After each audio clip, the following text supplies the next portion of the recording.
Namasté à vous, chers amis téléspirituels, Aksharam International TV, notre chaîne, votre chaîne d'éducation spirituelle est toujours présente en vous et en toutes choses. Lorsque connectés à la vie, nous sommes conscients que nous sommes en train de parler à la vie, nous sommes sûrs et certains que la vie nous entend, que la vie nous écoute et que le répondant de la vie à cette écoute, c'est justement l'éveil. Et c'est parce que nous sommes dans ce processus permanent d'éveil que nous trouvons du plaisir à venir échanger avec vous. Et le thème de notre communication d'aujourd'hui, c'est assistance aux personnes démunies. Assistance aux personnes démunies. Quelle perspective spirituelle pour un meilleur épanouissement? Je reprends, assistance aux personnes démunies. Quelle perspective spirituelle pour un meilleur épanouissement? C'est vrai que lorsque nous parlons de personnes démunies, que l'on veuille ou pas, nous comprenons que nous sommes dans un monde où, comme les anciens le disent, que les 5 doigts de la main ne sont pas égaux. Il y a des inégalités du point de vue, disons, du point de vue social. Il y a des inégalités sociales que, je vais dire, les bonnes mœurs essaient d'adoucir. Et c'est justement dans cette logique d'adoucir les inégalités sociales que on porte assistance aux personnes démunies. Et même au niveau étatique, il y a des, disons, des lois qui permettent aux personnes qui n'ont pas les moyens de pouvoir donc survivre. Le terme est bien utilisé, survivre. Et lorsque nous nous retrouvons dans une société où les 5 doigts, comme on le dit, ne sont pas égaux et que nous sommes obligés d'apporter assistance à des personnes qui en ont besoin, parce que il y a même un principe ou bien une loi qui dit vous pouvez être puni pour non-assistance aux personnes en danger. Cela veut dire que il est reconnu que lorsque on ressent que une partie de nous, je voudrais dire, des semblables à nous sont en danger, il faut pouvoir leur porter assistance. Dans certains pays, c'est aller même jusqu'au niveau des animaux et on estime que si vous constatez qu'un animal est en danger et que vous ne lui portez pas assistance, vous êtes passible de peine. Disons, recentrons tout simplement notre débat sur le cas des êtres humains. Le cas des êtres humains. Parce que l'expression de l'amour, l'expression de la compassion nous oblige à porter assistance aux personnes qui en ont besoin. Mais comment nous portons cette assistance? Quelle est la perspective dans laquelle l'assistance que nous portons aux personnes démunies s'inscrit? C'est ça qui détermine le niveau d'épanouissement que nous pouvons accorder à ceux-là.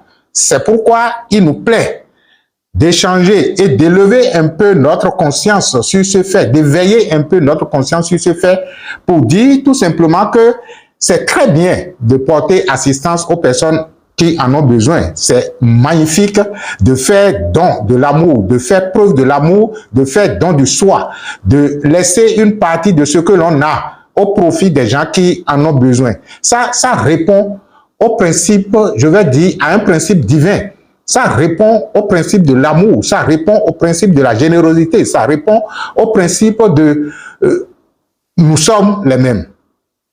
Mais lorsque vous jetez un regard sur la société telle qu'elle est structurée aujourd'hui, vous allez constater que lorsqu'il y a une faille qui se crée dans la société, c'est vrai qu'il y en a qui le font de bon cœur, mais de la même façon, il y a beaucoup de personnes qui cherchent à profiter du fait que ceci peut être fait pour pouvoir non seulement porter assistance, non, je ne vais pas dire non seulement, pour dire qu'ils sont en train de porter assistance alors que cela va beaucoup plus dans leur poche. Nous ne sommes pas là pour critiquer les gens. Ce que je voudrais dire tout simplement, c'est que lorsque nous avons conçu une société, parce que les inégalités sociales, c'est nous qui les avons créées, Dieu ne les a pas créés. La vie n'a pas créé d'inégalité. Nous les avons créés. Et lorsque nous les avons créés, nous sommes obligés de les assumer. Et cela veut dire tout simplement que quel que soit le niveau de richesse que vous avez, si vous ne ressentez pas que des gens autour de vous n'ont pas ce qu'il faut pour survivre et que vous essayez dans la mesure du possible de leur apporter assistance, votre niveau de richesse ne peut pas être maintenu. Et vous allez constater que la plupart des gens qui ont assez de sous, qui ont assez de richesses matérielles, sont surtout dans les dons, sont surtout dans les assistances parce qu'ils cherchent constamment à équilibrer la balance. Il n'y a que les pauvres qui ont du mal à donner. Ceux qui sont riches donnent. Ils donnent parce qu'ils savent que c'est seul celui qui en a qui donne. Ça répond à la loi de celui qui en a, on lui donnera davantage et qui n'en a pas, on va lui retirer même le peu qu'il pense avoir. Et revenons au principe spirituel. La loi de la polarité des mondes matériels instaure l'inégalité du point de vue principiel. C'est vrai que tout à l'heure, j'ai dit que c'est nous, en tant qu'êtres humains, qui avons créé les inégalités sociales. Mais cette inégalité sociale, retenez ceci, rien ne peut être créé, même si c'est du fait des humains, si cela n'est autorisé par la loi. C'est parce que la loi l'a autorisé. Et quand je parle de la loi, c'est parce que les principes de la nature l'ont autorisé, que nous, en tant qu'êtres humains, nous l'avons créé. On peut avoir des déviances, c'est-à-dire que nous pouvons prendre le principe et l'utiliser injustement, et l'utiliser et mésuser de la loi. Mais le principe est que c'est déjà là, avant qu'on ne décide d'en mésuser. Nous partons du fait que, à partir du moment où, en soi, ou au sein de l'univers, la polarité existe, on peut, à partir de cette polarité, créer des inégalités sociales. Et c'est ce qui s'est passé. C'est le principe de la polarité positif, négatif, plus ou moins, petit, grand, chaud, froid, qui a permis aux hommes de pouvoir donc créer des inégalités sociales. Cela veut dire que lorsque je prends le haut et le bas, en matière d'aisance matérielle, je peux avoir une aisance matérielle assez élevée à côté de quelqu'un qui a une aisance matérielle assez, disons, très faible. Donc, la loi de l'inégalité vient du fait que l'univers lui-même possède en son sein la polarité plus-moins, la polarité chaud-froid, la polarité haut-bas, la polarité féminin-négatif. Féminin-positif, je voudrais dire. À partir du moment où cela préexiste au sein de l'univers, on peut l'utiliser pour pouvoir donc créer n'importe quelle autre polarité. Revenons à notre cas. C'est la polarité, ceux qui sont aisés, ceux qui ne sont pas aisés. On pourra dire ceux qui sont suffisamment matériellement riches et ceux qui sont démunis. Ça fait une polarité. Quelle est la perspective spirituelle dans laquelle nous pourrions porter assistance aux personnes démunies tout en maintenant non seulement l'équilibre universel, mais aussi de contribuer à ce que ceux-là qui aujourd'hui se retrouvent dans une position de démunis puissent prendre conscience de ce qui est muni en eux. C'est là où j'en viens. Ce qu'il faut comprendre tout simplement, c'est que lorsque vous mettez quelqu'un dans une assistance et que vous lui portez assistance parce que vous estimez qu'il n'en a pas, et que de votre point de vue, vous qui portez assistance, c'est parce que vous en avez et que lui, il n'en a pas, vous êtes en train progressivement de déséquilibrer la balance même en vous parce que vous êtes en train de porter un regard, je vais dire injuste, entre griffes, sur en fait ce qui est juste. Vous êtes en train de porter un regard injuste sur ce qui est juste parce que vous pensez que vous en avez et que lui, il n'en a pas. Quelle est la perspective dans laquelle on doit s'inscrire lorsque on se retrouve soit dans une position de démuni, parce que l'on veut ou pas, hein, chacun de nous est, disons, démuni de quelque chose. Peut-être que vous avez l'argent, peut-être que vous avez la richesse matérielle, mais que vous n'avez pas la paix. Cela veut dire que vous êtes démuni de la paix intérieure. Par conséquent, il y a quelqu'un qui, ayant reçu, ayant réalisé cette paix intérieure, doit pouvoir vous l'accorder. Peut-être que vous avez cette paix intérieure et que matériellement, vous n'avez pas ce qu'il faut et quelqu'un vous vient en aide matériellement. Cela veut dire que, de façon générale, je voudrais dire tout simplement que, quel que soit le niveau de réalisation matérielle que nous avons et que les autres n'ont pas, ils ne sont pas en fait des... On n'a pas à avoir pitié d'eux. Ce que les maîtres recommandent, c'est ce qu'on appelle la compassion. Et quelle est la logique de la compassion? La logique de la compassion dit ceci. Écoutez-moi très bien. La logique de la compassion est bien différente de la logique de prendre la personne en pitié. C'est pourquoi les maîtres ne parlent jamais de péché, ils parlent plutôt du karma qui, en fait, est une création personnelle. Vous voyez? Donc, lorsque on se retrouve soit dans une position de démuni ou bien dans une position de muni, je ne sais pas si le terme existe, de quelqu'un qui en a, vous devez comprendre, en fait, que même si vous avez la richesse matérielle, quelque chose vous manque. Si quelque chose vous manque, vous êtes démuni de cette chose. Par conséquent, aussi bien l'autre qui est démuni de quelque chose que vous voulez lui apporter, vous aussi vous êtes démuni de quelque chose que quelqu'un va vous apporter. Ce qui veut dire que lorsque je veux porter assistance à quelqu'un qui est matériellement démuni de quelque chose que je veux lui apporter, je rentre dans la logique de la compassion qui dit ceci.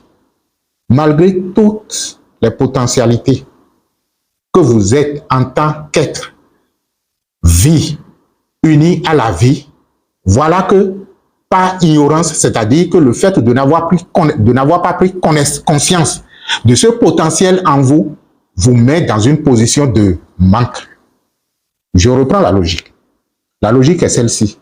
Lorsque je sois obligé, lorsque je suis obligé de porter assistance à quelqu'un, je ne veux pas dire obligé, hein, lorsque je sens le devoir, c'est mieux comme ça. Je ne regarde pas, je ne perçois pas la personne comme quelqu'un qui n'en a pas. Je le perçois comme quelqu'un qui en a au plus profond de lui, mais qui n'en a pas conscience. Et du fait qu'il n'en a pas conscience, moi, je lui apporte quelque chose pour, en fait, lui permettre de survivre, pour s'inscrire dans la logique de « je vais bientôt prendre conscience de ce qui est en moi, dont je ne suis pas encore conscient ». Quel que soit ce dont il s'agit. Et c'est justement en cela que s'inscrit chez nous, quand on dit on va vous aider, on va vous faire ci, on va vous faire ça, quel que soit le problème que vous amenez, on ne vous regarde jamais comme quelqu'un qui est malade ou bien quelqu'un qui n'a pas. On vous regarde comme quelqu'un qui en a, mais qui n'en a pas encore conscient. Et c'est en cela que lorsque vous rentrez dans un processus de coaching, un processus d'accompagnement, votre rôle en tant que coach est de pouvoir donc permettre à la personne de commencer par cultiver une nouvelle perception d'elle-même. C'est vrai que ça prend du temps parce que les informations accumulées au sein de votre mental, au sein de votre, je vais dire, de votre corps émotionnel, fait que lorsque on amène la personne à explorer d'autres horizons, il se retrouve être coincé au plus profond de lui et il estime que ce qu'on lui dit n'est pas vrai. Alors qu'on est en train justement d'attirer son attention sur la vraie réalité. Ce qu'il faut comprendre, c'est ceci. Lorsque la polarité plus et moins sont nées, l'univers est sujet au flux et au reflux, au haut et bas. Et si dans le contexte social, on se retrouve être dans des cas où les inégalités sociales sont très poussées, parce qu'on ne parle de démunis et de munis que lorsque les inégalités sont très poussées. Si les êtres humains avaient travaillé à niveler d'une certaine façon ou d'une autre le bonheur collectif, on ne serait pas en train de parler des inégalités sociales assez poussées. Donc, lorsque je prends par exemple le cas des orphelinats, qui est un cas palpant, des gens qui ont perdu leurs parents, ça peut être le père et la mère, ou bien le père ou la mère, de toutes les façons, il a perdu quelqu'un qui, en fait, devrait être la force disons, la force de son existence matérielle. Il y a des structures qui se créent et qui les, c'est-à-dire qui accueillent ces enfants. les enfants orphelins de père, orphelins de mère, il y a des structures qui les accueillent. Je pense que c'est déjà une très grande initiative de la part de ceux-là qui ont un peu de moyens et qui créent ces structures. Vous avez un orphelinat. Les enfants sont déposés dans votre organisation. Vous assumez autant que vous pouvez la survie de ces enfants, l'instruction de ces enfants, la santé de ces enfants. Il y en a qui, par manque de moyens, sont obligés donc de demander des donations extérieures, ce qui est bien. De toutes les façons, nous, en tant que structure, de temps en temps, on s'en doit faire don à ces organisations de notre possibilité. Il y a des gens qui viennent vers nous et qui, en fait, dans le processus même de l'accompagnement, on exige d'aller faire des dons aux orphelinats. Mais ceux qui s'en vont faire les dons, je vous donne la perception dans laquelle vous devez rester pendant que vous êtes en train de faire le don. Mais à la structure elle-même, aux structures, disons, elles-mêmes, qui ont en charge la gestion de ces enfants. Je pense que si nous voulons véritablement rendre service à ces enfants, ce ne sera pas seulement le fait de subvenir à leurs besoins matériels. Parce que dans la plupart des cas, l'attention est focalisée sur le besoin matériel des enfants. Ok, d'accord, je suis entièrement d'accord qu'il faut satisfaire les besoins fondamentaux pour pouvoir permettre à ces enfants de survivre et de continuer à vivre. Mais dès lors que cela est assuré, dès lors que la survie est assurée, et avant même que la survie ne soit assurée, l'idéal aurait été de permettre à ces enfants de prendre conscience de ce qu'ils sont. Parce que la logique dans laquelle cela se trouve être formaté aujourd'hui met les enfants dans une position non seulement de dépendance, mais dans une position de victime. C'est-à-dire, c'est eux qui ont été les plus malchanceux du monde, c'est eux qui ont été les plus, disons, qui ont été des gens ayant commis le grand péché, à qui la nature a arraché papa et ou maman. C'est un désastre émotionnel qui se crée dans cette structure dès lors qu'on considère ces enfants ainsi. Nous avons été inspirés par ce thème parce que nous avons échangé pas plus longtemps avec des gens qui flottent avec beaucoup de ces centres. Et il ressort que ces centres, ceux-là même qui ont une tendance religieuse, c'est-à-dire je prends une organisation religieuse qui a aussi, disons, un orphelinat.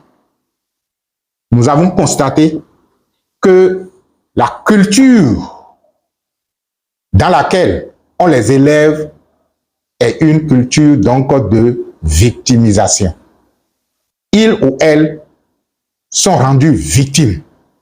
Et puisque l'être humain, de par sa nature, veut toujours qu'on s'apitoie sur son sort, cela émotionnellement arrange également ces enfants qui, en fait, font le malheureux pour pouvoir avoir plus. Je pense qu'on ne va pas continuer à tuer doublement les enfants. Ils ont été déjà éplorés. Et lorsque nous les accueillons, on doit pouvoir leur permettre de remonter la pente. Leur permettre de remonter la pente, c'est justement leur permettre de comprendre qu'en fait que toute chose arrive pour une raison d'être.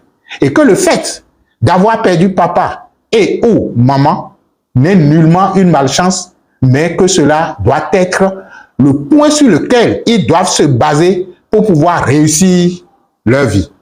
C'est dire tout simplement qu'il faut, à côté du fait qu'on apporte du matériel à ces enfants, un vrai programme de développement personnel et d'épanouissement. Et nous lançons à travers cette communication un appel à ceux qui ont bien les moyens et qui veulent bien apporter leur secours à ces enfants et qui sont dans la logique de création d'un tel centre, que nous pouvons les accompagner dans le sens de l'éveil spirituel des enfants. Pourquoi pas demain, nous aussi, on aura les moyens de créer de tels centres. Et la différence sera que chaque enfant qui sortira de là devra avoir toutes les ressources intérieures pour pouvoir réussir sa vie, pour pouvoir être quelqu'un dans la société. On ne naît pas, c'est-à-dire qu'on n'est pas orphelin pour échouer dans la société. On est orphelin parce que la nature, en vous jetant des pierres, vous pouvez prendre ces pierres et construire un beau bâtiment. Et c'est ce que ça devrait être. Si l'existence matérielle ne m'a pas, disons, donné, disons, la chance de me faire bâtir par mes parents, vous, nous qui les accueillons, on doit pouvoir leur donner la force de se faire bâtir. Et leur donner la force de se faire bâtir, c'est de leur permettre tout simplement de comprendre qu'à travers ce qui s'est passé et qui se sont retrouvés à cette étape-là où ils n'ont plus de père ou de mère, que c'est en fait la meilleure des chances que la nature peut leur offrir. Parce que, en fait, lorsque vous avez, dès votre naissance, vous vous retrouvez avec vos parents, on a tendance à compter sur eux. Et si vous n'aviez pas de parents, supposez un instant qu'on vous jette dans un univers où vous regardez à droite et à gauche et que vous n'avez personne. Vous allez compter sur qui? Sur vous-même. Donc, il faudra alors très tôt commencer par comprendre, par faire comprendre aux enfants, d'abord, la raison d'être de cet état-là, parce que rien ne se passe gratuitement. Cela veut dire que si un enfant se retrouve à être orphelin de père ou de mère et ou, c'est justement parce que il a quelque chose à pouvoir. En fait, je voudrais dire que rien ne vous arrive que vous ne pouvez surmonter. Et si je pars de ce principe selon lequel rien ne m'arrive que je ne peux surmonter, cela veut dire que le fait d'être orphelin dès le bas âge est un événement que je peux déjà surmonter parce que toutes les ressources nécessaires pour surmonter cet obstacle-là ou cet événement est déjà en moi avant même que cela n'arrive. La nature est une solution. L'univers est une solution. Et c'est dans la solution qu'est l'univers que les problèmes arrivent. Pour dire, oui, nous sommes la solution. Mais le problème qui arrive demande juste à être solutionné. Solutionner le problème, c'est aller chercher en soi d'abord le pourquoi de la chose. Donc, chaque orphelin, si vous avez déjà un âge de raisonnement, la première des choses, c'est de comprendre pourquoi cela ne peut qu'arriver qu'à vous. Comprendre pourquoi cela ne peut qu'arriver à vous, lorsque vous vous mettez dans ce processus d'introspection où on cherche à comprendre le pourquoi de ce qui est arrivé, avec le pourquoi de ce qui est arrivé, se trouve la solution ou les outils pour solutionner ce qui est arrivé. C'est un principe, je vais dire, absolu de l'introspection. Lorsque vous cherchez le pourquoi de quelque chose en vous, avant d'arriver au pourquoi, vous avez déjà même la solution. Et vous comprenez pourquoi ça ne peut qu'arriver. Et c'est pourquoi, lorsque on se met dans de tels processus, il est très facile d'arriver au pardon. Le pardon intervient lorsqu'on comprend. Lorsqu'on comprend que ce qui est arrivé ne peut qu'arriver et que cela est arrivé pour notre gloire. Et si on sait que ce qui est arrivé ne peut qu'arriver et que cela n'est là que pour la gloire de ce que nous sommes, on ferait quoi? Le pardon devient un processus naturel qui s'installe en nous. Vous voyez, lorsque je nous instruis, ça me fait plaisir parce que cela éveille en moi, comme cela éveille en vous, les atouts, les potentiels intérieurs que nous avons avant même de fouler cette terre. Nous sommes ce que nous sommes et on sera toujours ce que nous sommes. Retenez tout simplement que chaque personne est un démuni et que la partie de vous qui en fait crée volontairement le muni et le démuni est un ensemble de tout, est un cercle qui en fait ne sépare pas le bien du mal. Ce qui fait qu'en vous, vous avez ce qui est muni, qui est votre être, et ce qui est démuni, qui est en fait la partie limitée de vous. Et ce n'est que ça qui se répercute à l'extérieur. Ce qui veut dire que si je commence par comprendre que le principe est à l'intérieur de moi et que cela s'est répété à l'extérieur, si je me mets à donner quelque chose à quelqu'un que je pense être démuni, je constate tout simplement que je suis en train de munir la partie démunie de moi. Cela me permet tout simplement, lorsque, par exemple, dans une méditation, je m'assois et que je veux nourrir mes corps extérieurs, je comprends tout simplement qu'il y a la totalité de moi qui est la totalité de toutes choses, mais qu'il y a également des séquences de moi qui sont des corps extérieurs ou des parties extérieures qui ont besoin donc de se connecter à la source. Donc, ce qui est muni, qui est total en moi, nourrit le démuni qui est partiel en moi. Par conséquent, lorsque je rencontre ce phénomène à l'extérieur, je comprends que c'est le phénomène qui est à l'intérieur de moi, qui s'est répété à l'extérieur. Et lorsque j'apporte assistance à quelqu'un à l'extérieur, je comprends que je suis en train de m'apporter assistance. Je suis en train de faire en sorte que je prenne conscience de ce que j'ai en moi abondamment et que cela puisse couler vers le démuni en moi et le démuni à l'extérieur. De toutes les façons, on n'a pas le choix. Quel que soit le niveau de méchanceté que l'humanité a développé, vous allez constater que lorsque les grandes crises arrivent, lorsque les grandes catastrophes arrivent, l'humanité est obligée de se souder. Parce que vous allez ressentir en vous que c'est une partie de vous qui est en souffrance. Et c'est pourquoi, lorsque ces événements arrivent, ou du moins dans le quotidien, lorsque nous constatons qu'il y a des parties de nous qui sont démunies, il faut pouvoir donc les servir. Il faut pouvoir donc faire don du soi. Il faut donner une partie du soi. Parce que donner une partie du soi à une partie du soi, c'est être complet. Et c'est dans cette logique que nous sommes quand nous venons vers vous pour dire, écoutez-nous, nous avons quelque chose à partager avec vous.